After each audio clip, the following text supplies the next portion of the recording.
Okay, Shane. So you've got a fantastic pizza restaurant, and I don't even think that's your only business, but you've actually got businesses that run without you successfully, and you are an EOS implementer helping other companies get the same benefits. I'd love to hear a little bit about your journey, how that's working for you. It's a unique thing, right? An actual practicing entrepreneur, if that's the right word, plus practicing it. There you go. Yeah, so it wouldn't be possible if we weren't running on EOS. I'll just start there. There's no better way to say that. So I'll take you back before I take you forward. We started implementing EOS in 2014 with Mark Winters.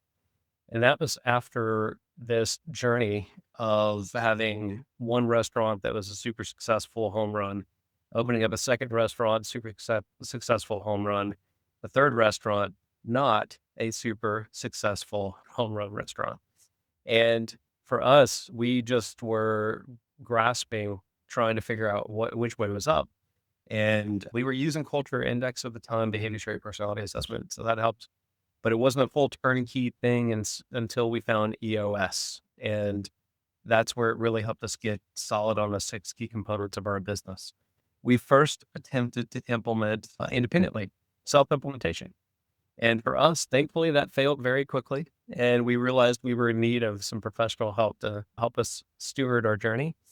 And we found Mark Winters, thankfully, in Dallas, Fort Worth. And Mark did a masterful job For of, people that don't know, if I can throw in the book Rocket Fuel, which I think is, at least when I first started reading this back in 20 mid 20 teens, that was the second book in the series, either second or third. And Mark co-authored that with Gino Wickman, and it's all about the visionary integrator relationship. So pretty yeah, neat that you guys, that was your implementer. yeah. And the book hadn't come out yet. And it was pretty amazing when it did because we needed clarity on the visionary integrator roles, and he helped us masterfully get there. And I would tell people he helped us by holding up the EOS mirror on our leadership team, and the realities and deficiencies were made known pretty quickly. First day before lunch, we're having real talk conversation about who's going to sit in which seat and what structure we needed. And for us, it was so clarifying, and it gave words to things that we were thinking and feeling, but not able to fully express in a non-incendiary way. And so the framework and his facilitation just helped us get to where we needed to go. Fast forward, and I'm fast forwarding through a lot of stuff, right? So we turned off the restaurant that wasn't working for us. Ultimately, after a few years, I sold the second restaurant, but the first one, we've amplified that in the market. And we now have 3 locations with one out with a commissary kitchen to support our restaurant operations. I've bought into another concept, and we modeled that on running on EOS. And we've amplified that into 2 locations. We've got a third that's opening up in the spring of 26.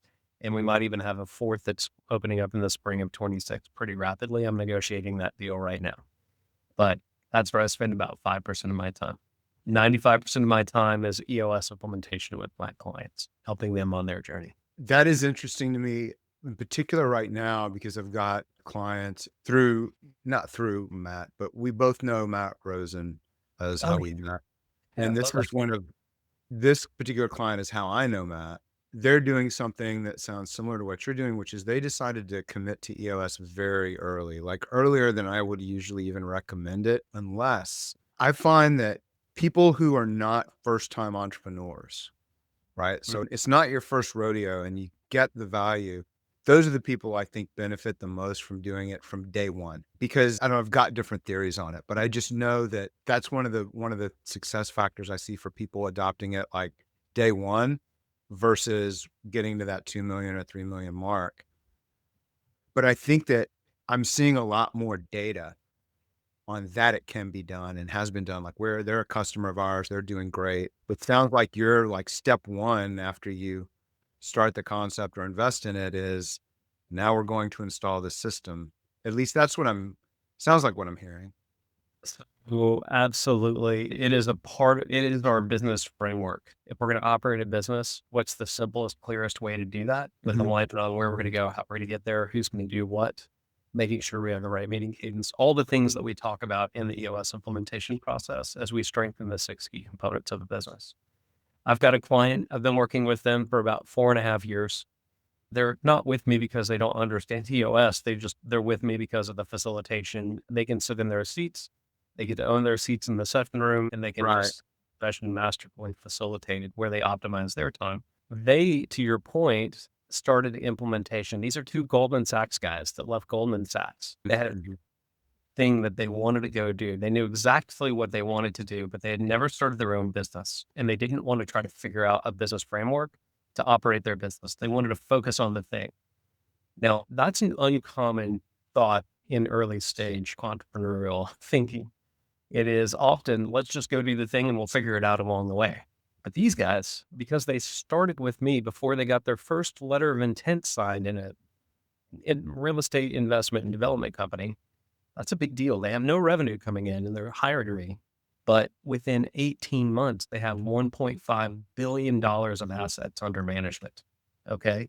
And they've grown their team strategically in a healthy way, but it's all because they started implementing EOS early on and they didn't have to figure out and make the mistakes that are often made along the journey.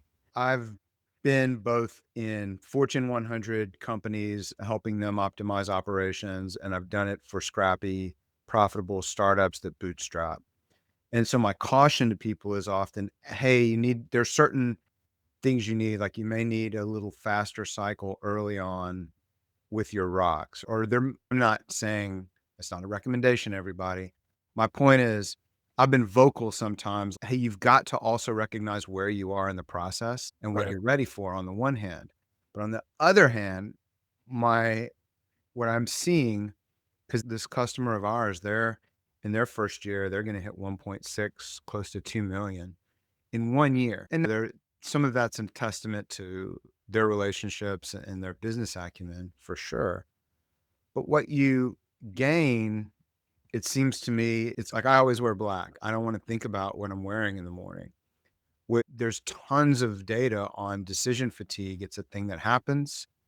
Like, I don't want to spend my precious energy thinking about what I wear. I Yeah. don't want to spend my precious energy thinking about the processes, the base processes that run my business. And I think there's a big lift you get when you just go, here are our high level SOPs, our core SOPs, really. And I know I'm not necessarily using the same language, but just for people that aren't familiar with EOS, it just says, look, you're not going to go apply all your creativity and your decision calories to figuring out how to run a business.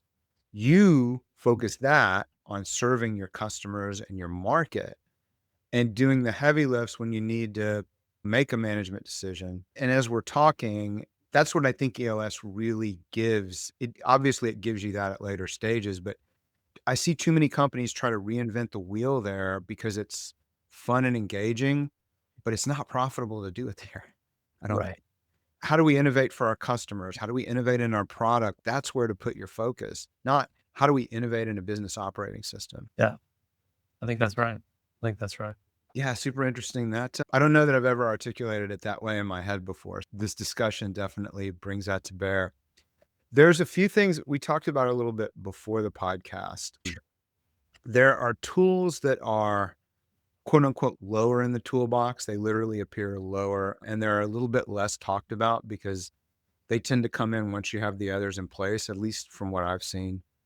Things like, even though I think the cash flow drivers ought to be front and center pretty quickly, People Analyzer, obviously, that gets a lot of attention, GWC, but I think the 555 is quarterly conversations now. Is That's that right. right? We rebranded that tool to be more intuitive so that people think about the right things. Yeah, and so it takes the place of a performance review, really, doesn't it? Yeah. It's a conversation to make sure we're aligned and to make sure that the most essential things are happening in the way that they should. And the ideal timing on the quarterly conversation is really mid quarter between the date that you set your rocks and the date the rocks are due.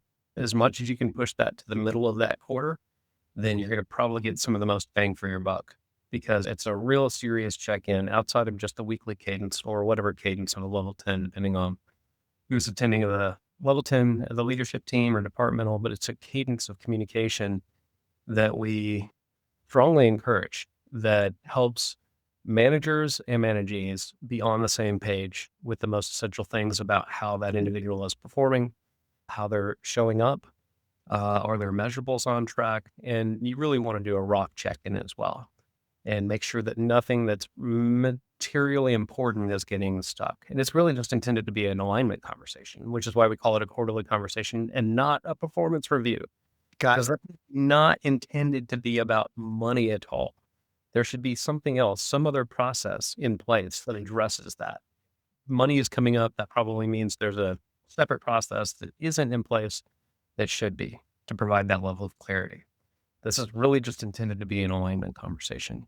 And it's not just for the managee, it's also for the manager, meaning you probably want to get a little bit of feedback from that very important person that you're managing on how you're doing as a manager.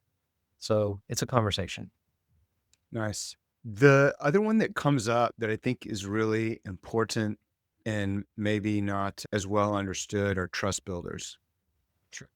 Because those to me are Stephen Covey used to talk about Stephen Covey, the elder, making deposits in the emotional bank account. And then Nick Saban and Steve Sarkisian, who are coaches I really admire, talk about trust being about time plus consistency, right? That's where you get trust. Can you talk a little bit about the EOS trust builders? Yeah. So we think about trust very much through the lens of anything Patrick Lencioni. So, Four Obsessions of an Extraordinary Executive, Five Dysfunctions of a Team. He's got other books, but those are Great the books, yeah. we chiefly think about when we're talking about anything related to trust on a team.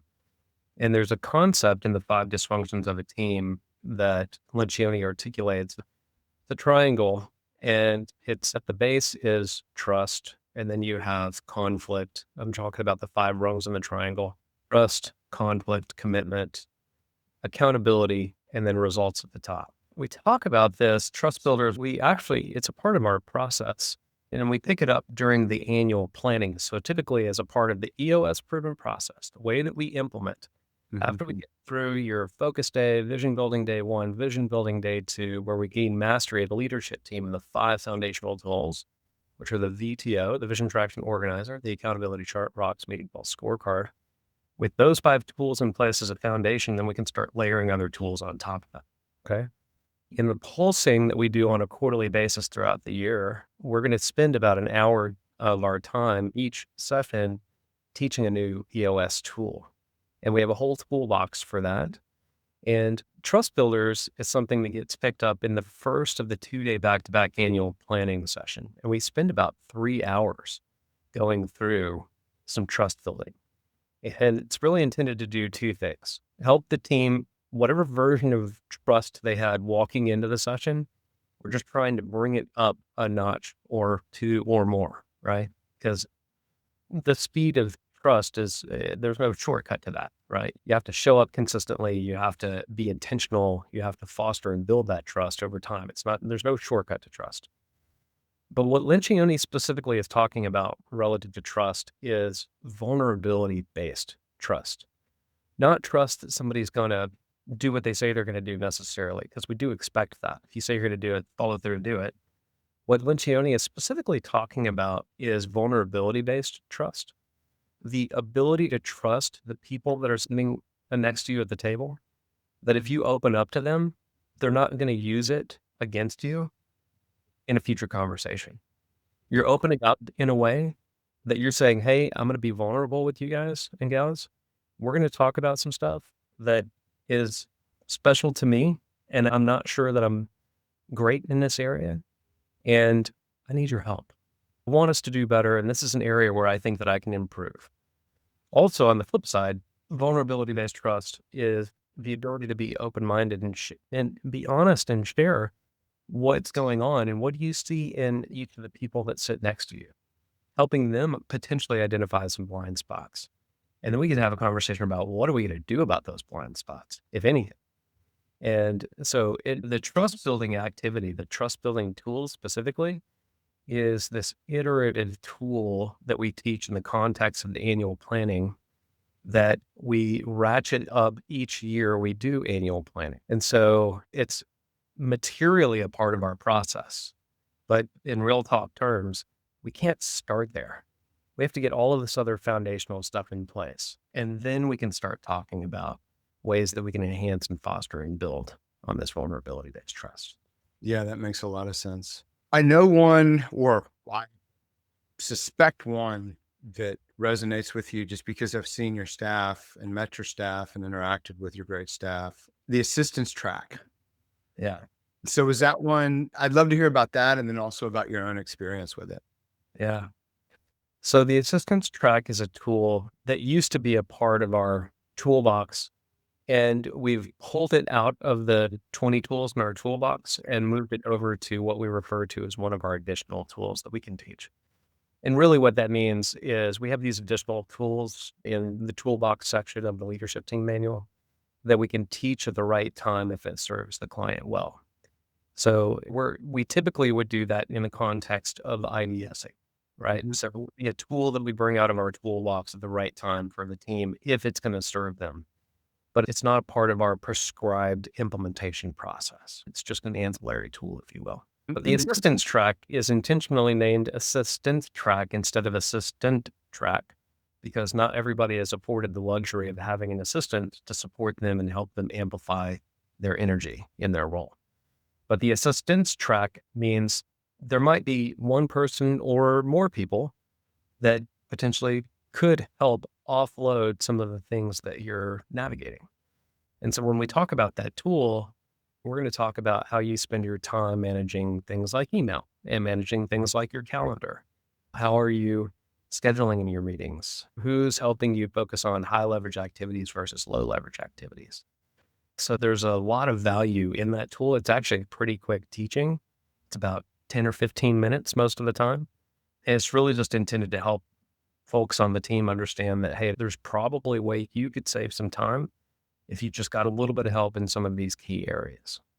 So it's a really helpful tool at the right time for a team, but we don't lead with that because we have more foundational things that we need to cover Oh, first. 100%. 100%. And most of these questions have come up for us lately from people they've got the 5 foundational tools in place, Yeah. and now their ambitions ramping up.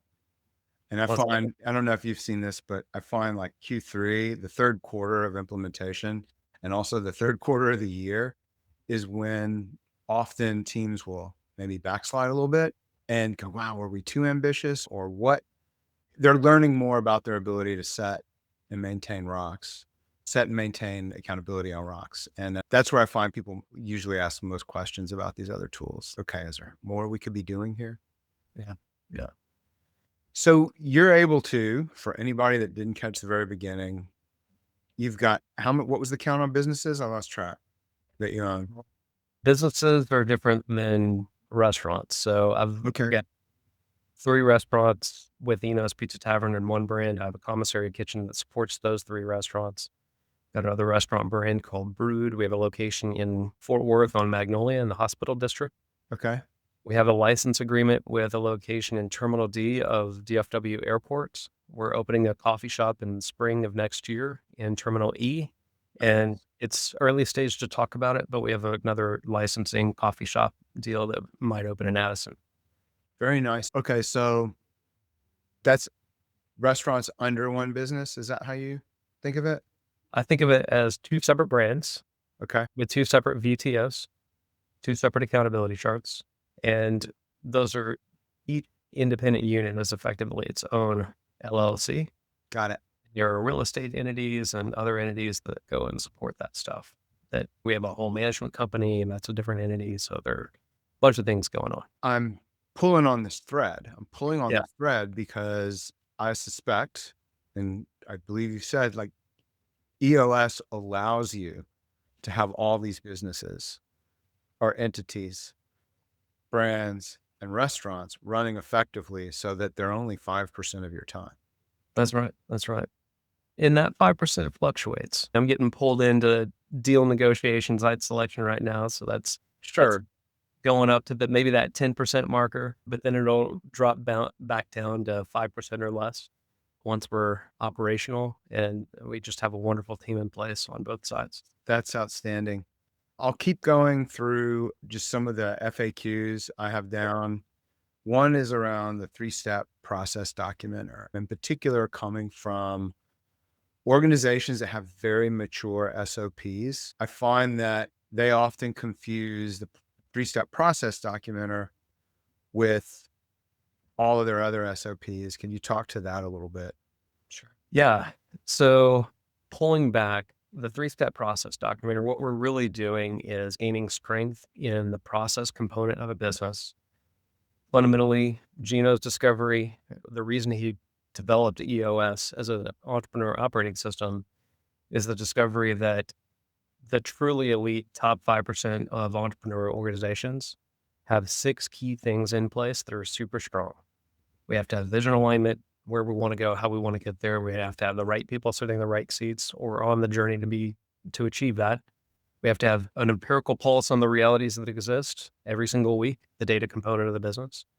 A team doing those 3 things is going to smoke out a lot of issues and opportunities. So we have to have a way to parse through that stuff, but not just at team level, but at every level in the organization.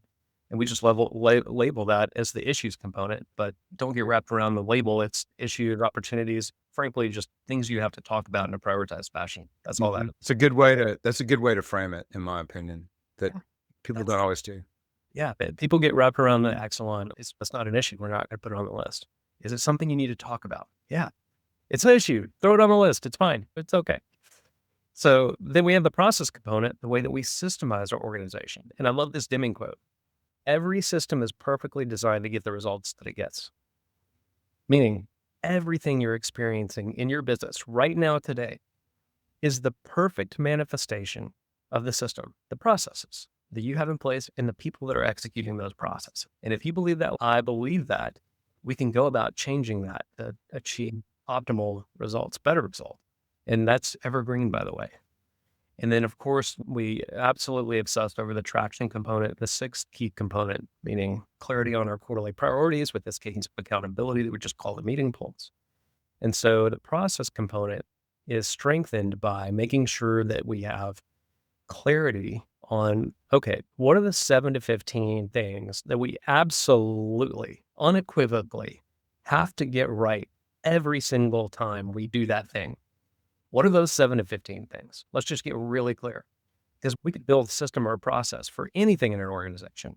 We could build a process for how we open the mail, but we don't really care about, unless there's some critical mail coming in that might be important, but we don't really care about that as much as we might some sort of guest satisfaction or accurate and timely financial statements. We have to systemize the things that we care about the most.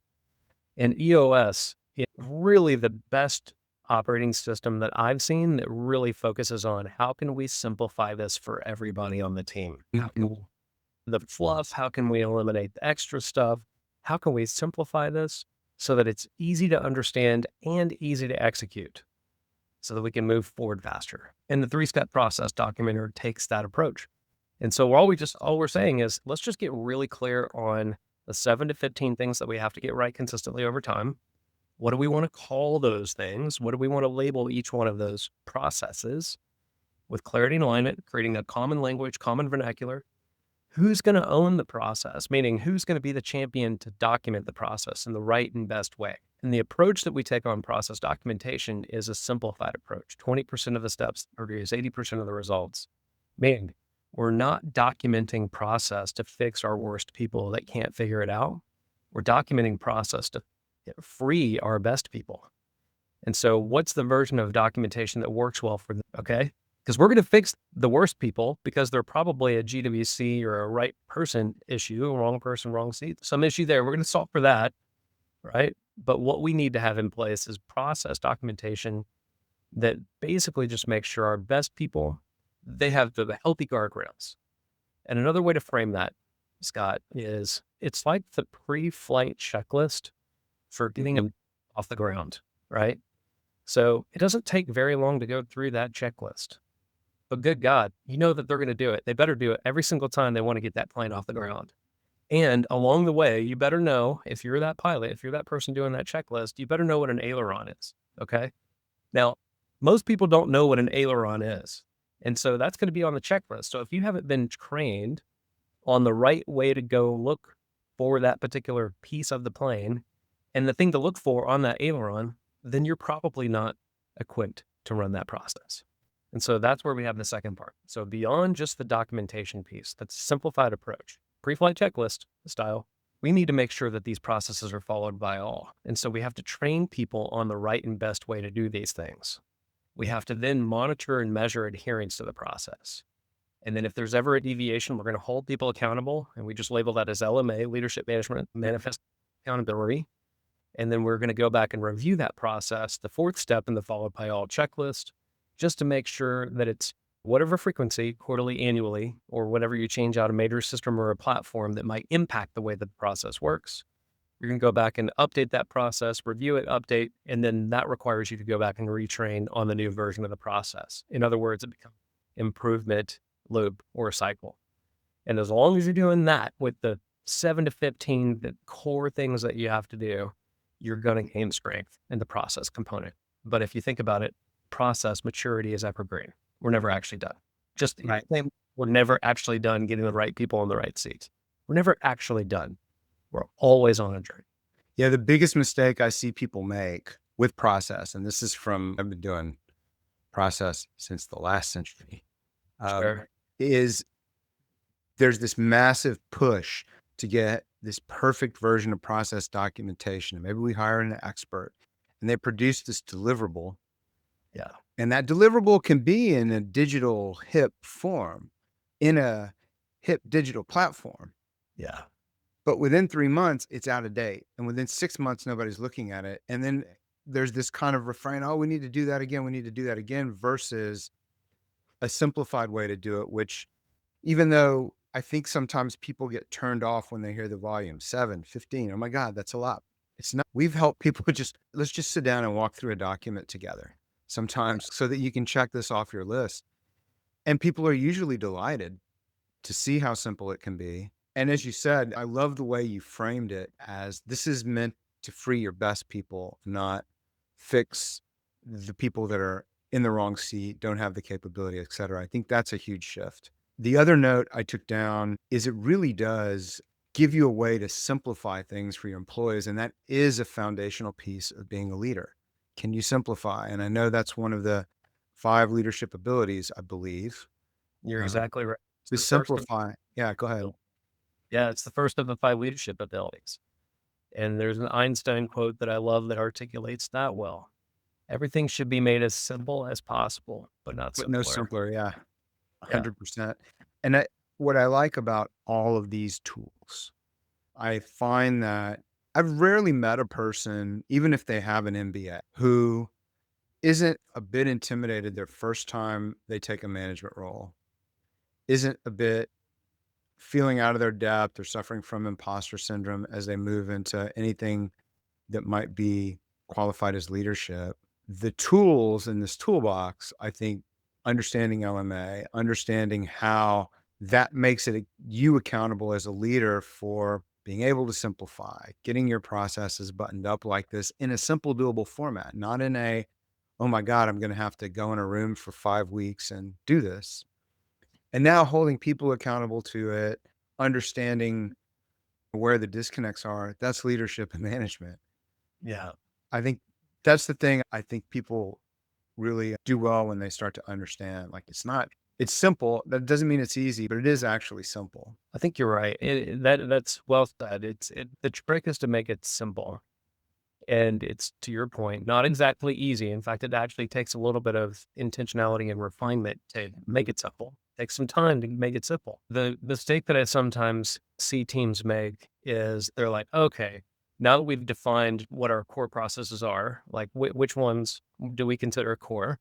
Let's just go to ChatGPT or an LLM and have it define our core processes for it. And I was just like, okay, it's going to give you some probably pretty great stuff, but it's not going to necessarily give you what Jimmy and Sally are trying to navigate as they're working on this process within your organization already. And so what we find is best if we can have conversations with those individuals that are running that process to really understand what is it that they're navigating, getting a full understanding as to what your version of a process is. There's some great material out there on how you should run AP, right? But your version might be slightly nuanced, and you should really understand what you have in place currently before you decide what you should have in place in the future. Okay. Now we want you to optimize your process. We're pushing for that. And so, yeah, be inspired by some other leading practices that are out there if that's available to you. Let's leverage the tools that are available. But we're going to build process for our organization that work well for our people. Okay. And we're going to put it in a medium that is approachable for them. We want them to have the ability to just reach out and grab it. What's the easiest medium for them to access? When we went through our process documentation with Mark Winters, I come from a very high tech background. I was like, man, we should create this whole intranet site. And my team was like, Shane, you're missing the boat on this. Our people work in restaurants. They don't have access to a computer day in and day out. We need a 3-ring binder. And I'm so thankful our ops leader advocated for that heavily. It was like, oh, yeah, that's pretty intuitive if you think about it. But I was trying to optimize it and make it better. But it was going to be inaccessible, which means it's not useful, right? We want to make it useful for the people that are going to use it. And sometimes that means different things for different people. So for the restaurant folks, yeah, 3-ring binder, that was going to work best for them. But for the back office team, they're all on computers. They don't touch 3-ring binders. So we need to bifurcate where we have certain core processes documented, right? So we just had to do the right version of process documentation for us. And for us, the right solution was bifurcate it. And that's the best thing for now.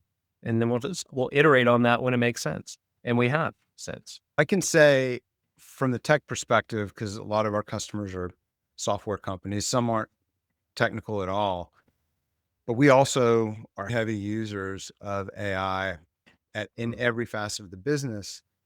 And what you learn very quickly is if you just give a generic task, give me a process, you're going to get back a bunch of generic blog inspired fluff, right? That is maybe was appropriate for a large corporation in 1990 and made for good SEO on a blog post, but isn't something your people can follow. And in fact, gives you a bunch of extraneous information that makes it a little harder, right? Yeah. It makes it look like you did a bunch of work because it spits out a bunch of words, but you're not going to really empower your people. In fact, you're going to slow them down because they have to parse through this now and make sense of it. I love it. The other thing that's just resounding in my head right now that's so important, I think we don't talk about this enough, is it really helps to help your people understand why we're doing this process and why we do it the way that we do it. If you can help people connect the dots on that, the adherence is going to go up exponentially. Yeah, I totally agree. We recommend people think through their success criteria, number one, Yeah. and actually get explicit on how this ties into some aspect of their VTO, whether it's the vision, whether it's a 1-year goal, a rock, or your 3-year picture, whatever it is, understand the context and how it fits. And that is the other thing I like about having the tool set. You're continually teaching people about the business and how they fit into the business. And I don't know if you ever read The Great Game of Business. It's one of my favorite books, but I love that they basically taught everybody how to think about the business. And when you get that, it's far more magical. Yeah, I think that's done well. And I think EOS has a corollary there in that we actually encourage EOS run organizations to encourage their people to think and challenge them to think about the business and what it means to their role and think through how they're going to solve their issues autonomously, ideally. We want to equip people. We want to enable people. And that that takes thinking. And so that thinking with understanding, right? And tying things down, I think is critical. So the why behind the what, super powerful for any process.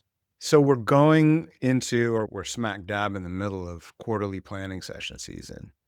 Do you have a set of favorite tips you give people to prepare ahead of their quarterlies? So come to the table with clarity on your numbers. That'll make the conversation efficient when it comes time for accountability on revenue, profit, and your measurables. Have those preset, ready to go. You know exactly where we landed, pregame a little bit, any hot topics or issues, so that when it comes time to set rocks, now we're having efficient conversations. I would say the methodology, the workflow of the quarterly pulsing session, the way that we do a vision traction organizer review after your review of the prior quarter is we're looking for opportunities, especially when we get into the 3-year picture and most certainly the 1-year plan territory on the VTO review. We should be asking ourselves, is there anything about our annual goals specifically that we need to potentially take on as a quarterly rock in this next quarter? If so, make a note of that, because we're going to come back to that in a little bit, because that should be our chief inspiration in any rock quarter on the most essential things. The other thing to watch for is in your tool teaching, for example, process. Let's say I just taught process. How are we going to action what we just learned? Is somebody going to take a rock to figure out which medium in which we need to document? Maybe they take a pilot or a process to really establish the version of documentation that works well for our particular organization that we can use as a template going forward for the other processes that may be chosen over time. On average, there's about 2 processes to be documented per quarter, is what we find. Some people do more, some people do less, 2 on average. So those are just a few seeds to plant. And then make sure the team is really thinking through any issues, opportunities that need to be solved, and make sure they get their representation on the issues list. One of the things that we do after we set rocks, as we go through rock setting, we really have 3 phases of rock setting. First, we establish the new iteration of revenue, profit, and measurable. What are we going to do for this quarter? Second thing being the company rocks, establishing what those are as the 3 to 7 most essential priorities. And the versions of done, written smart, that we should get to with ownership based on who sits in those seats on the accountability chart most of the time. And then we set the individual rocks. So optimizing our bandwidth of time. So everybody's going to have their roles, responsibilities. Sometimes there's seasonality to certain functions in the business where there's either more work to be done or less work to be done. How can we load balance that so that we're optimizing time in this particular 90-day increment of time? And then anything that doesn't get picked up as a company rock or an individual rock needs to work its way to a short-term or long-term issues list, and just getting clear on what we're going to tackle short-term and long-term. So the prep work is make sure you're thinking through hot topic issues. Make sure you're thinking through why rocks were successful in the past quarter. Is there anything that we need to repeat? Anything that we need to adjust if they were not successful? Like, what are we going to do better or differently so that we can achieve a rate of 80% or greater on rock completion quarter after quarter? Do we have the right people sitting in the right seats? Take a look at that accountability chart. If I were to say the 5 foundational tools of EOS, the Vision Traction Organizer, accountability chart, Rocks, Week, and Pulse scorecard, I would also have to say that the rebar within that foundation is the accountability chart. And we're always using that as a future state, forward planning tool, an alignment tool on what the structure needs to look like so that we can be successful within the next 6 to 12 months. And we're building towards that. Most of the time we're building. Sometimes we're in a state of atrophy and we need to correct the size of that accountability chart. Maybe we're getting rid of a division. Maybe we're navigating something like COVID, God forbid, and things just changed massively. Like, how are we going to restructure our organization to survive this thing, right? So we're using that accountability chart. It's not a stale, static document, not one and done. It is an alignment tool. And we're always going back to that. So the other thing that I would just say, and I know this is a little long-winded, are there any major people moves that we need to make in this quarter? Because if there are, we better make them, right? So we better make that a priority. Because what I found, the vast majority of issues that come up are only there because we don't have the right people in the right seats.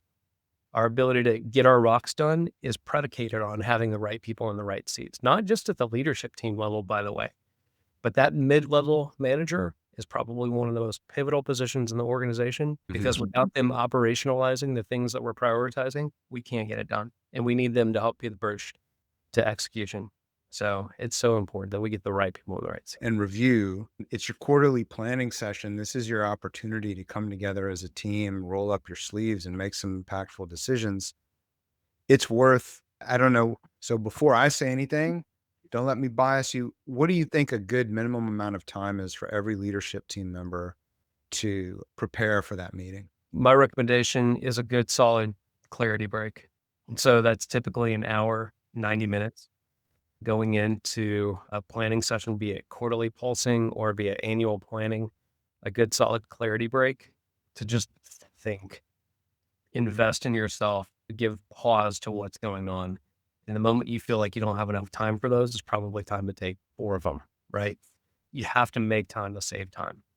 So that's so vital to this process. That reminds me of, I want to double click on clarity break because that is such an important concept. The businesses I've seen struggle the most in predating any involvement with EOS, they used to go in for investors and help turn businesses around, or what in my management consulting career as well. The biggest inhibitor to growth is the continual commitment to lack of time. I Mm. don't have time to do this right now. I'm too busy. I need to go work more. And that is, it sounds good somehow. It's always false, I Yeah. find. Yeah. It's interesting. The most successful teams that I work with, the visionaries, will say the biggest difference for me is in my ability to invest time thinking. Most successful clients that I work with. And those that busy themselves or allow themselves to get pulled into things or just can't help but stay away from. So if they have to go deep and they have to, I'll just label it metal, and it zaps all of their time, they're not being wise about how they're spending their time. That's a very short-sighted approach in a lot of ways. Now I get it. We have fires, we have to go put out fires, but that's probably rooted in something else. So let's go fix the root so you get rid of the fires. I think the pivot people miss is there's a misperception that there will be this point in time in the future where you can take a breath, right? But you're swimming, and I don't think you were in my talk at our We Run on EOS conference, but the metaphor I used was rip currents. Yeah. And if you try to fight a rip current, just like you don't even, let's say you can make enough progress not to get swept out, you just exhaust yourself and drown. Yeah. It's not that you get to some magical point where you can just float for a little bit. Yeah. So if you're not intentional about making the space there's ways to escape a rip current, but you have to choose it. It's not something that you earn to. It's simply a choice that I'm going to stop and commit to this time because I believe in its importance. It's well said. A- I think there's something about, often well intended, like we all want to be that hard worker who pulls himself up by his bootstraps, Kobe making 800 shots. Yeah, Kobe did all those things, but he also spent time looking at his game, analyzing his game, deciding what he wanted to work on based on the game. Yeah. People miss that part of the equation. Tell me about clarity breaks. Yeah. So it's time that you invest in yourself, in thinking.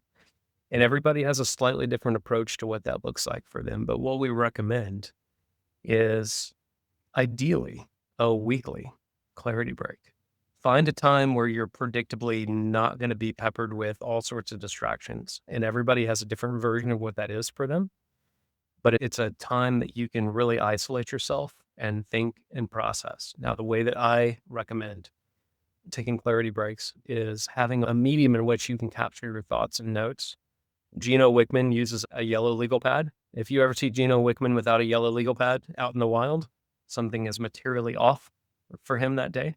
They're married to each other. It's his best friend. He goes through tons of them. I'm not a paper person, so I use a tablet and I capture things in my notes app and I have all my notifications turned off. Like it's just me and my thoughts in a way that I capture them.